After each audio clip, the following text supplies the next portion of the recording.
setelah ngebahas ending dari film Ant-Man and the Wasp: Quantumania. Mantap! Kali ini kita bakal lanjut ngebahas hal paling menarik dari film ini, yaitu 2 post-credit scene-nya yang bikin mind-blowing dan jadi penasaran karena di-reveal karakter varian penting yang bakal connect dengan project series dan film MCU selanjutnya di Multiverse Saga. Bakal kita bahas di video kali ini, tapi kalau kalian belum nonton, ya spoiler dulu guys, karena isinya di sini udah spoiler lah ya. Tapi kalau udah, langsung aja bareng gue Rian, let's explore this universe.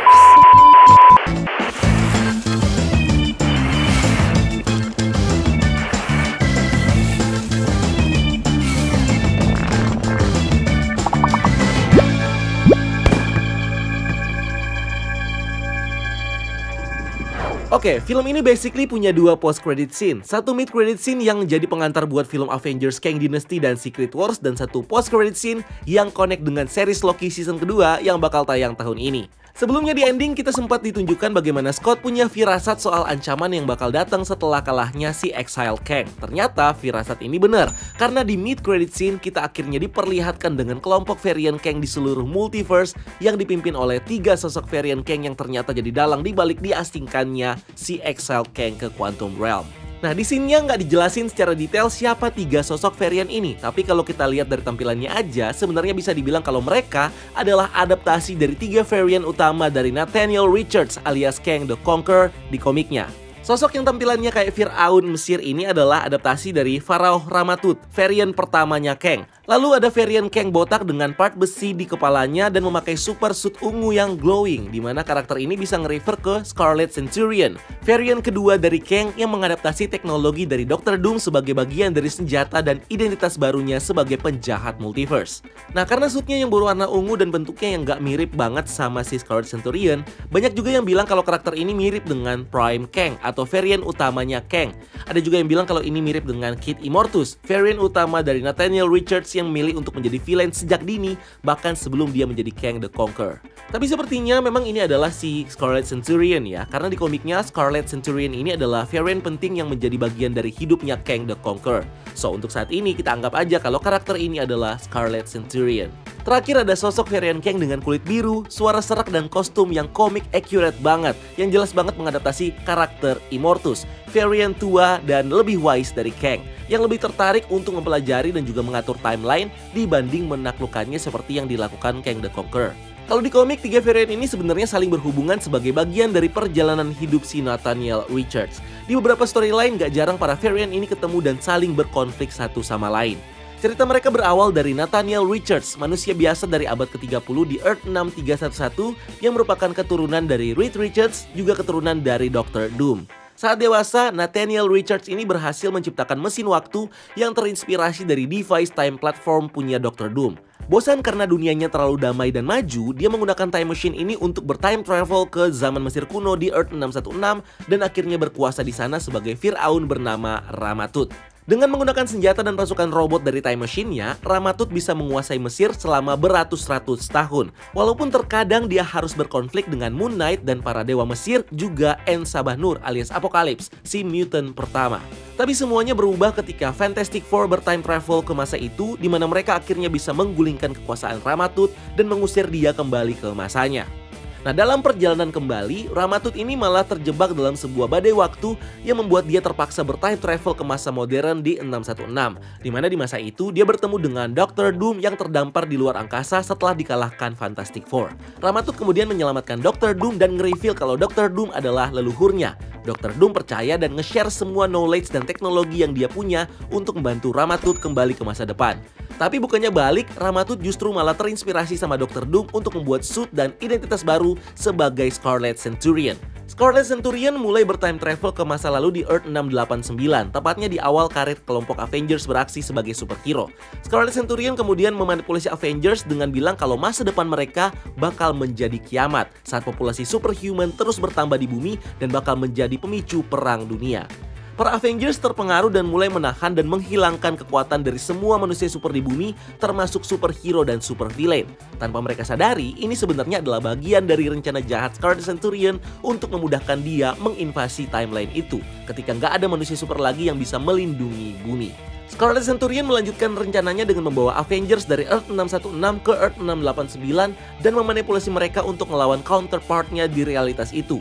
Singkat cerita, Avengers pun sadar kalau mereka diperalat, lalu balik melawan Scarlet Centurion dan berhasil mengalahkannya dengan mengirimnya kembali ke arus waktu menggunakan time platformnya Dr. Doom.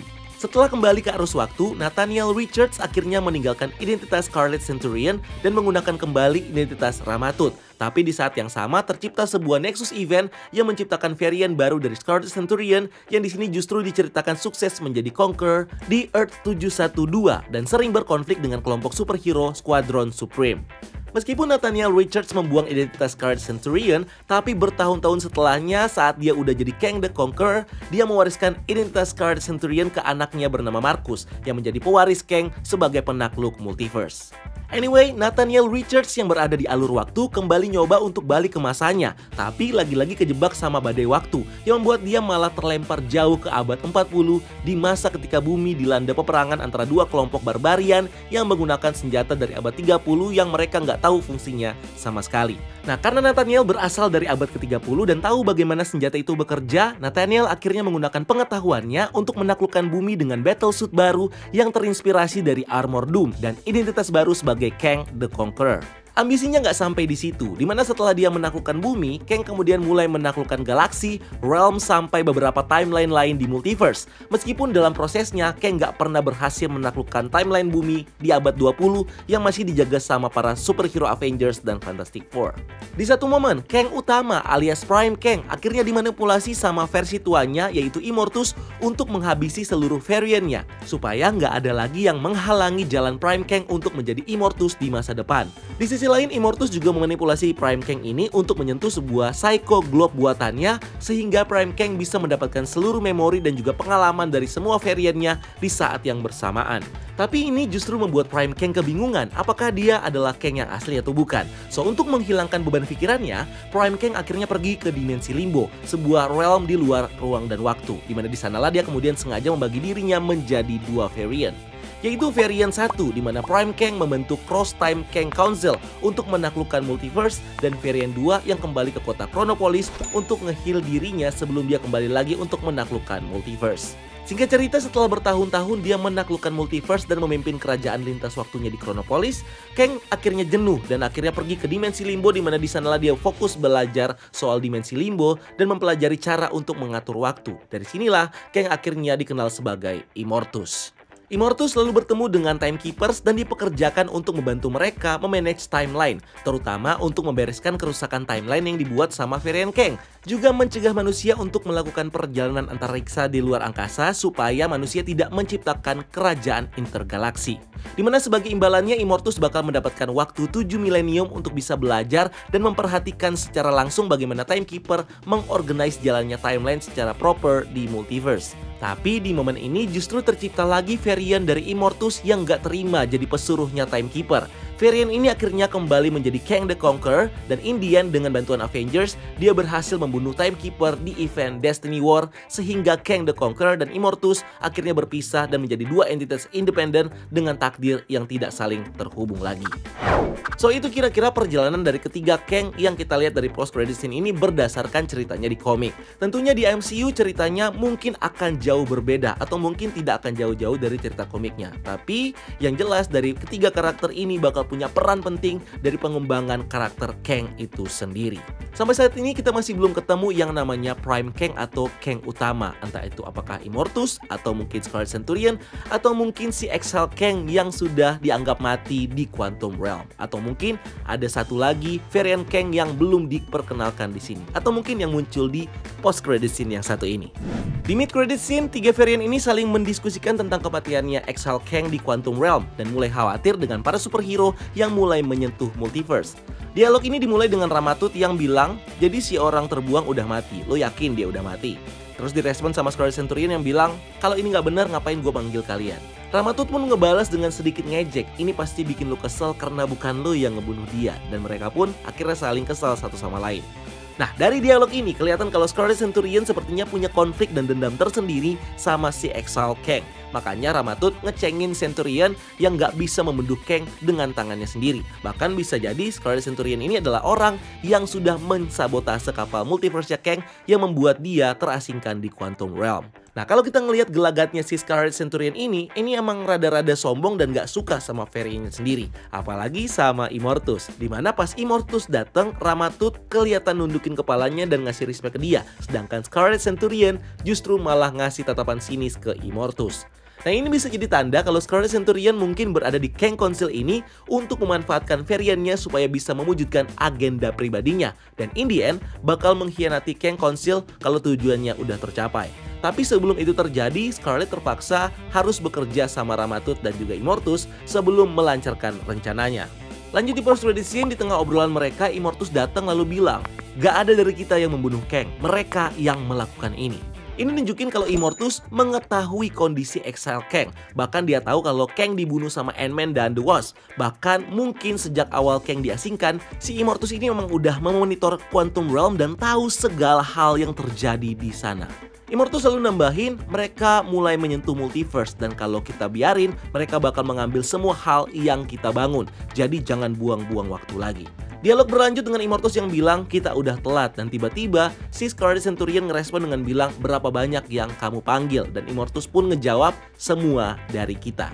Scene lalu berpindah menunjukkan Colosseum dan Council of Kang yang berada di satu tempat dekat multiverse di mana terlihat satu persatu varian Kang berteleport di tempat itu dengan menggunakan device yang mirip dengan yang digunakan sama Reed Richards, Mr. Fantastic di film Doctor Strange in the Multiverse of Madness. Memang eksistensi Kang gak bisa dilepaskan dari peran leluhurnya si Reed Richards. In the end, scene akhirnya menunjukkan kita ribuan varian Kang di Council of Colosseum yang kelihatan heboh dan excited. Scene ini sendiri adalah adaptasi langsung dari panel komik Avengers Volume 1 isu 292 saat Prime Kang mengumpulkan Council of Cross Time Kang di dimensi Limbo. Sebenarnya ada dua macam Council of Kang di komik Marvel. Pertama ada Council of Cross Time Kang. Ini adalah sekumpulan manusia, alien, dan makhluk lain variannya Kang. Bahkan ada juga makhluk yang menyamar menjadi Kang. Mereka berhasil mengalahkan berbagai robot yang dibuat sama Prime Kang untuk menaklukkan banyak realitas di waktu yang sama. Prime Kang membantai semua anggota Cross Time Kang dengan menggunakan Alliance setelah mereka berusaha untuk berkhianat dan mengambil alih kepemimpinan dari Prime Kang. Dan kedua ada Council of Kang. Nah, beda dengan kelompok sebelumnya, ini adalah kelompok varian Kang atau Kang kolektif yang berasal dari berbagai realitas alternatif yang punya tujuan untuk mengeliminasi semua varian Kang yang mengancam multiverse. Turns out, kelompok ini ternyata didalangi sama Immortus yang memanipulasi Prime Kang untuk membuat dan nge-lead Council of Kang untuk menghancurkan seluruh variannya di multiverse supaya in the end gak ada lagi yang bisa menghalangi Prime Kang untuk memenuhi takdirnya menjadi Immortus. Nah, setelah ngelihat mid-credit scene ini, tentunya kita jadi bertanya-tanya, apa sebenarnya yang dibangun sama Council of Kang di multiverse dan kenapa mereka concern banget untuk melindungi itu?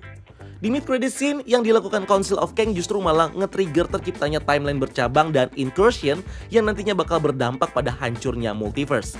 Inilah yang menjadi alasan kenapa Exile Kang ini nafsu banget mau ngelawan varian-variannya dan kelakuan mereka malah menciptakan timeline bercabang dan incursion itu tadi. Nah, jelas menurut Exile Kang, varian-variannya ini sangat berbahaya. He Who Remains juga berpandangan hal yang sama, makanya dia mengisolasi timelinenya sendiri. Nah, Exile Kang dan He Who Remains ini sama-sama punya tujuan membuat sebuah timeline yang damai dan bebas dari varian jahatnya. Council of Kang sebenarnya juga tentunya nggak beda-beda jauh sebenarnya dari mereka. Secara mereka awalnya adalah satu orang yang sama, tapi kemudian menjalani pilihan hidup yang berbeda. So, what if? Bagaimana kalau apa yang dibangun sama Council of Kang di multiverse ternyata adalah proses penciptaan dari sebuah timeline yang dibuat sebagai bagian dari kerajaan lintas waktu yang dikontrol sama Council of Kang. Council of Kang mungkin menganggap diri mereka sebagai penjaga multiverse dan dalam point of view mereka, multiverse hanya bisa selamat jika dikontrol langsung oleh para Kang. Mereka tahu bagaimana time travel berawal, berjalan, dan berakhir. So itulah kenapa mereka ingin membuat kerajaan lintas waktu karena lewat kerajaan ini semua Kang bisa ikut berpartisipasi dan bekerja sama mengontrol jalannya timeline di multiverse demi damai dan tertatanya multiverse itu sendiri. Tapi tentunya nggak semua Kang bisa diajak kerjasama. Sama seperti yang gue bilang tadi, tujuan mereka sama, tapi nggak jarang ada yang pengen dikendalikan sendiri sama satu atau dua orang. Sama seperti yang di-tease di series Loki, mereka lebih rentan untuk menjadi jahat dan saling menaklukkan satu sama lain. Persis seperti yang dibilang sama He Who Remains. Ada kemungkinan masing-masing dari Council of Kang ini, terutama leadernya, bisa jadi cuma memanfaatkan Council of Kang supaya mereka bisa menghancurkan timeline dari varian Kang yang lain dan membuat sebuah timeline baru yang hanya dikuasai sama satu Kang. Sempat dimention juga kalau mereka membuat begitu banyak incursion karena ulah mereka. Nah, bisa jadi incursion ini sengaja dibuat sebagai proses untuk mengeliminasi para variant Kang sekaligus universe-nya yang tujuannya supaya bisa dikuasai sama satu Kang aja. Nah, setiap Kang ini mereka pasti punya pemikiran yang sama. Itulah nantinya akan nge-trigger terciptanya multiversal war karena masing-masing dari Kang pengen berkuasa sendiri. Selain varian Kang yang lain, ancaman yang menghalangi rencana Council of Kang adalah para hero yang udah mulai aware dan sudah mulai berurusan dengan multiverse. Dari mana mereka mulai aware tentang hal ini? Kejadian di Avengers Endgame menjadi awalnya ketika para Avengers ternyata mampu menjelajah waktu. Lalu kejadian di series Loki di mana Loki L1130 dan Sylvie berhasil berinteraksi dengan varian Kang He Who Remains yang berakhir dengan terciptanya timeline bercabang dan juga matinya He Who Remains. Lalu event No Way Home di mana batas multiverse terbuka yang membuat varian Spider-Man dan villain dari universe lain datang ke universe utama MCU gara-gara memory spell dari Doctor Strange yang dikacaukan Peter Parker. Belum lagi kejadian di Multiverse of Madness saat Doctor Strange tanpa sengaja menciptakan incursion dan diajak Clea untuk membereskan masalah ini. Lalu Scarlet Witch yang melakukan dream walking ke Earth 838 untuk membantai Illuminati yang ngejaga universe itu. Dan terakhir yang terjadi di film ini di mana Ant-Man Family berurusan langsung dengan si Exile Kang yang sekaligus membuat mereka tahu soal keberadaan multiverse. Immortus concern dengan hal ini karena sejauh ini hanya Kang yang aware dan mampu menciptakan alat untuk menyeberang multiverse. Ketika mereka tahu kalau para Avengers sudah punya pengetahuan tentang ini, mereka merasa terancam. Yang tadinya mereka bisa bergerak bebas untuk menjalankan rencana mereka tanpa intervensi sama sekali, sekarang justru beresiko untuk dicegah sama para Avengers. Dan bayangkan, kalau masing-masing universe ngeluarin Avengers-nya dan bersatu. Kebayang nggak ada berapa banyak Avengers yang bisa ngumpul untuk menyerang mereka?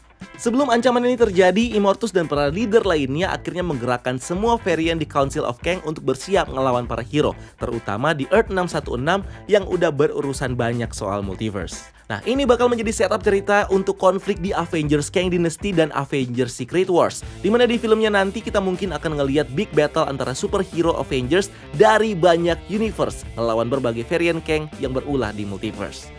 Sebelum Immortus, Scarlet Centurion dan Ramatut ini muncul di mid-credit scene, kehadiran mereka sebenarnya udah di-tease secara paralel di series Loki lewat Easter eggs dari 3 patung Timekeeper di TVA dan di Citadel at the End of the Time. Apalagi di Citadel ada satu patung Timekeeper yang kelihatan hancur, yang mungkin menyimbolkan si Exile Kang yang diasingkan dan kalah di Quantum Realm.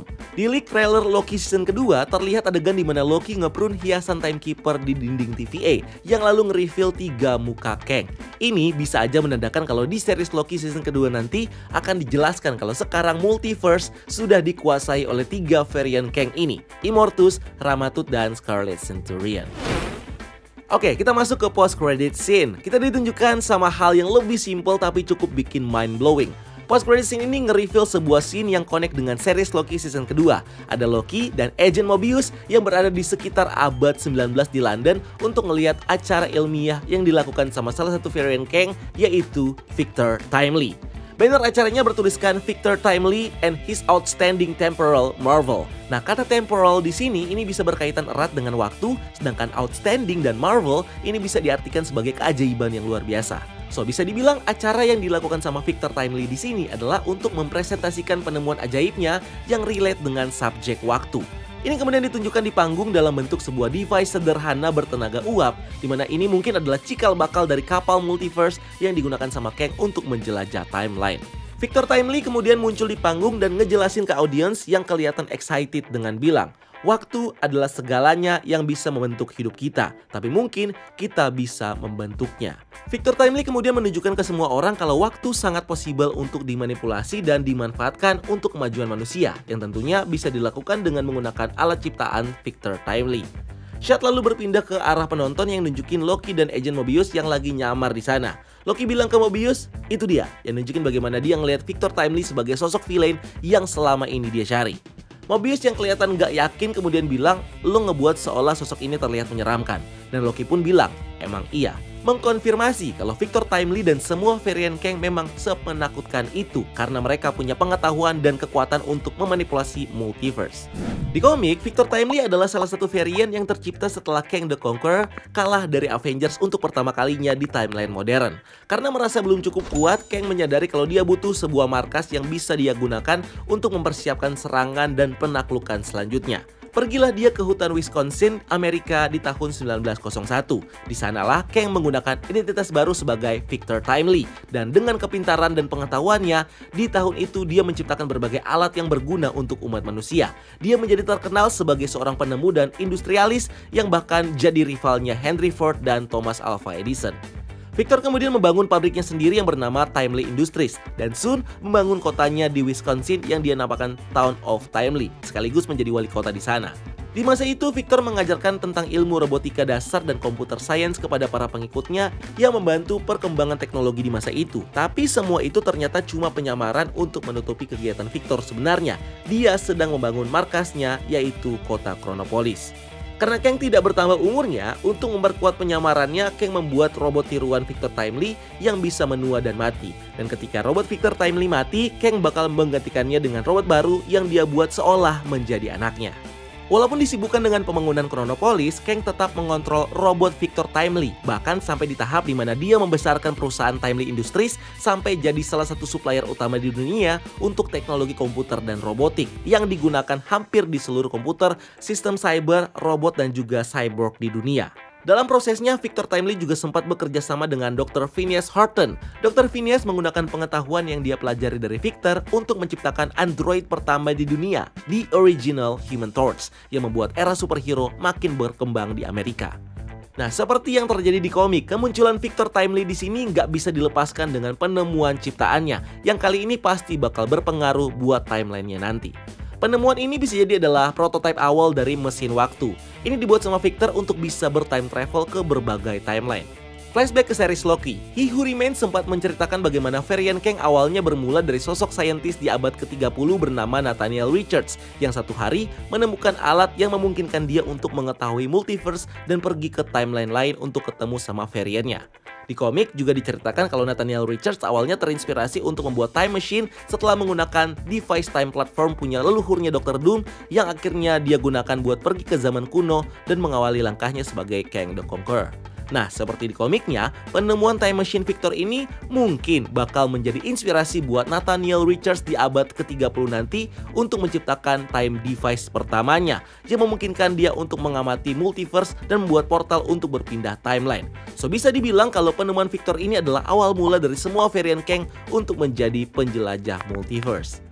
Dari mesin ini tentunya bisa tercipta berbagai teknologi lainnya seperti yang digunakan oleh He Who Remains untuk membangun dan membuat sistem untuk TVA, seperti Chronomonitor yang mereka gunakan untuk menganalisa timeline, Tempad yang mereka gunakan untuk berpindah timeline, dan alat Reset Charge yang digunakan untuk ngeprune seluruh timeline. Dalam kata lain, terciptanya berbagai teknologi multiverse pertamanya Nathaniel Richards adalah karena teknologi yang dilakukan oleh dirinya sendiri yang sudah dewasa, karena dirinya juga ada di masa lalu, which is datang dari masa depan, dan menurunkan mesin-mesinnya ini kepada dirinya yang masih muda di masa depan untuk membuat mesin pertamanya. Victor juga bisa dibilang punya peranan dan pengaruh besar untuk perkembangan teknologi di bumi. Bahkan bisa jadi Howard Stark mungkin terinspirasi dari penemuan-penemuannya Victor untuk menciptakan berbagai hal. Nah, penemuan Victor Timely menginspirasi Dr. Phineas Horton untuk membuat Android Human Torch pertama. Nah, di film Captain America, Android Human Torch ini sempat muncul di pameran Stark Expo di tahun 1974. Nah, komputer dari Timely Industries juga digunakan sama Reed Richards untuk melakukan eksperimennya. So, mungkin hal yang sama juga bisa terjadi di film Fantastic Four yang akan datang. Dan pertanyaan berikutnya, ngapain Loki dan Mobius ada di sini? Jawaban ini tentunya bakal kita temukan di series Loki ya, tapi dugaan awal kita ini adalah proses bagaimana Loki mencoba mencari lagi orang di balik TVA yang baru yang muncul di ending series season pertama, which is Kang the Conqueror. Dia tahu kalau He Who Remains punya banyak varian, dan setelah menyadarkan kembali Mobius yang dia temuin di ending series itu, dia akan mengajak Mobius untuk mencari varian-varian Kang lainnya, seperti yang sudah di-warning oleh He Who Remains. Dan itulah kenapa mereka sampai mencari ke tahun di mana Kang menyamar menjadi Victor Timely. Dan eksplorasi dari petualangan mereka akan kita lihat lengkap nanti di season kedua series Loki, which is gue gak sabar banget buat nontonin seriesnya.